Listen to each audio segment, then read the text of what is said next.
যিনি আমার নামে অভিযোগ করেছেন যে গান চালিয়ে গানের তালে তালে আমি নেচেছি, ওটা নাচা নয়, ওটা হচ্ছে ব্যায়াম। গান আদৌ চলেনি, ওটা এআই দিয়ে ইনটেক করে গানটাকে ঢোকানো হয়েছে উদ্দেশ্য প্রণীতভাবে উনি করেছেন।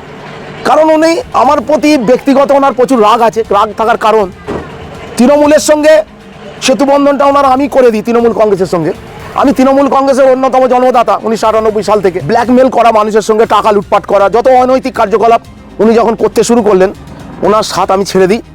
কারণ না, ওনার এই মানে কুকর্মগুলোকে আমি সমর্থন করতে পারিনি, তার সঙ্গে ওনার মতান্তর তৈরি হয়। তখন থেকে উনি আমার পিছনে নানাভাবে লাগার চেষ্টা করে। এই যে মদ্যপান করেছেন, এই অভিযোগটা কি সত্য? আদৌ সত্য নয়। এই যে জিনিসটা দেখতে পাচ্ছেন, ওয়ার্ল্ডের সেরা নিউট্রিশন, এটা হচ্ছে ব্যায়াম করার আগে একটা গ্লাসকে 1 চামচ দিয়ে গরম জল দেওয়ার পরে এর রঙটা লাল চায়ের মতো হয়। এটা অনেক সময় মদের মতো মনে হয়, আবার চা মনে করলে চা মনে হয়। তামাকে মনে হয় যদি সোনা, আবার সোনাকে মনে হয় তামা। যেটা ভেবে আপনি ভাববেন সেটাই হবে। আসলে উনি তো ওই ধরনের মানুষ, তাই উনি এটাকে মদ্যপানের জায়গাটাই ধরে নিচ্ছেন। কারণ ওনার কাছে যারা ওঠা বসা করে তারা ওই ধরনের মানুষ। আর আমার বিশেষ সংযোজন আছে এখানে, যে উনি যে কুকর্মর সঙ্গে যুক্ত আছে। উনি বলতে কারণ না, তোয়া সিদ্দিকী সাহেব, শোনা যাচ্ছে উনি পার্টি নেতাদের ব্ল্যাকমেল করে টাকা লুটপাট করেছে, আর পাচ্ছে না। কারণ সোশ্যাল মিডিয়া যে ভিডিওটা ভাইরাল হয়, তোয়া হুজুরের সাথে সম্পর্কটা কি? তোয়া হুজুরকে এই ভিডিওটা করে ছেড়েছে? হ্যাঁ, উনি করে ছেড়েছেন। তার কারণ হচ্ছে ওনার প্রতিটা কুকর্মের বিরুদ্ধে আমি প্রতিবাদ করেছি। ওনার যে পা চাটা চামচা কিছু মিডিয়া আছে, যেমন ভাগনা, এরা এটাকে মানে এআই করে গান যোগ করে কাটছাট করে সুন্দর করে পরিবেশন করেছেন। এবং উনি নিজের ফেসবুক আইডি থেকে পর্যন্ত উনি পোস্ট করেছেন। তাই বলি, উনি নিজের মুখটা আয়নাতে আগে দেখুক উনি কতটা ভালো। কারণ ওনার কুকর্মগুলো যদি আমি তুলে ধরি, উনি আমার বাল্য বন্ধু। আমার 55 বছর বয়স, ওনার খুব বেশি হলো 58 বছর বয়স। তো কথা হচ্ছে, তৃণমূলের সঙ্গে সেতুবন্ধন আমি করিয়েছি, তৃণমূল কংগ্রেসের সঙ্গে নেতাদের সঙ্গে পরিচয় আমি করিয়েছি। উনি নেতাদের কাছে ব্ল্যাকমেল করে বহু টাকা লুটপাট করেছে। আমার কাছে প্রশ্ন হচ্ছে, এখন যদি আমি বলি যে তৃণমূল কংগ্রেস ক্ষমতা আসার আগে থেকে নিয়ে এখন পর্যন্ত তার সম্পত্তি কত বাড়বাড়ন তদন্ত করা উচিত। কিভাবে তিনি লুটপাট করেছেন ব্ল্যাকমেলিং করে, তৃণমূলের নাম ভাঙিয়ে, সেটা আমাদের দল আজকে বুঝতে পেরেছে। ওনাকে ছুঁড়ে ফেলে দিয়েছে, ওনার মাথার কাজ করছে না, তার কেটে গেছে। উনি দলকে সামনে রেখে উনি ডিবিসির জায়গায় উনি যথারীতি ঘর করেছেন। এবং আমাদের এমএলএ একজন সজ্জন মানুষ এবং একজন খুব ভালো মানুষ। আমাদের সৌভাগ্য যে আমরা ওই রকম সেনাশী চক্রবর্তীর মতো একজন এমএলএকে আমরা পেয়েছি। আমাদের নসিব ভালো।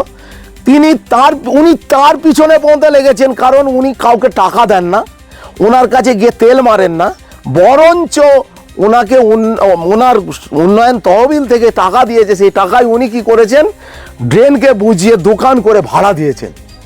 ওনার ওই যে বাড়ির ভিতরে যে লাইটগুলো জ্বলছে, এই সরকারি পয়সা যে লাইটগুলো জ্বলছে, বা রাস্তা দিয়ে যেভাবে ওনার চারিদিকে বেষ্টন করেছে লাইটগুলো, এগুলো আমার মনে হয় তদন্ত করা উচিত। এইভাবে সরকারি পয়সাকে নয়ছয় করা। অভিযোগ উঠছে মুসাফিরখানায় মহিলাদের আসা যাওয়া ছিল, এটা কি কতটা সত্য? দেখুন, মুসাফিরখানায় প্রশাসন থেকে আপনার আছে, কি বলে, সিসি ক্যামেরা লাগানো আছে। মুসাফিরখানা কেয়ারটেকার আছে 2 জন। সন্ধ্যের পরে তালা পড়ে যায় যথারীতি। এবং আমার কাজ হচ্ছে সকাল 7টা থেকে নিয়ে 9টা পর্যন্ত। সেখানে ছেলে মেয়ে, ছেলেদের জন্য আলাদা ট্রেনার, আলাদা রুম, মেয়েদের জন্য আলাদা ট্রেনার, আলাদা রুম। সুতরাং এখানে কোনো কিছু সমস্যা নেই। শরীরচর্চা হয়, শরীরচর্চা যেটা হচ্ছে ইসলামেও। সেখানে স্কুল, কলেজ, বিশ্ববিদ্যালয় এখানে স্পেশাল করে দেখবেন শরীরচর্চা করার জন্য মাস্টার নিয়োগ করা হচ্ছে। শুধু তাই নয়, এবং আলাদা রুম তৈরি করা হচ্ছে সেখানে শরীরচর্চা যাতে ছেলেরা করতে পারে। আমি যদি এটা করে থাকি, এটা অন্যায় কোথায়?